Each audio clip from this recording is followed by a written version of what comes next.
ये है कराची क्लिफ्टन में तीन तलवार। यहाँ के खराब और गनूक हुए सिग्नल पर गुजरते हुए जब मेरी नजर पड़ी और दूसरी जानिब कराची की आवाम इस तरह सिग्नल पर सबर का दामन थामे हुए इंतजार करते हुए समझा नेहत मनी, क्योंकि हम इस तरह की चीजों के आदी नहीं है। फिर नजर पड़ी इस बोर्ड पर सिंध गवर्नमेंट की जानिब से ई चालान के नाम पर इतने सारे कैमरे जो लगाए गए हैं। लगता है बिग बॉस का कोई शो चल रहा है। आपके रोड मोइंजोदड़ो से भी बदतर है, जिसका कोई पुरसाने आल नहीं और कानून आप दुबई और अमेरिका वाला लेकर आए।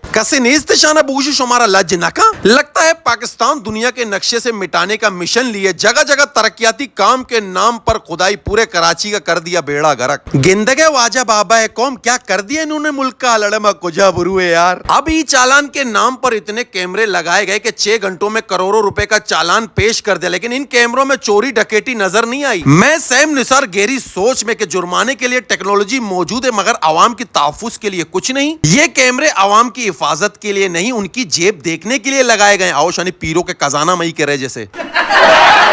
क्योंकि ये कैमरे मुजरिमों को पकड़ने के बजाय आवाम को पकड़ने में मसरूफ। फिर कहते तकलीफ के लिए हम माजरत को आड़ो हमारा कोश तैर को हुआ। आज का वीडियो किसी को तनकीद करना नहीं, बस ये बताना था ये कानून वहां अच्छे लगते हैं जहां आप खुद कानून की पासदारी करें। और कराची सिर्फ क्लिफ्टन की हद तक नहीं, मेयर साहब अपने आलीशान बंगलों से बाहर निकले, कराची का हाल देखे आवाम 2 वक्त की रोटी के लिए तरस रही है। और तकलीफ कम करने के बजाय ई चालान के नाम पर अजाब मुसल्लत। फिर सवाल चने का करो, आप गंदुम का देते हैं। चालान क्यों होता है? तुलसी जिसे हम लाजवाब कहते हैं। वीडियो कैसे लगा कमेंट सेक्शन पे जरूर बता दे। कई के शियाड़ा कहीं हर बचा दीरी कने।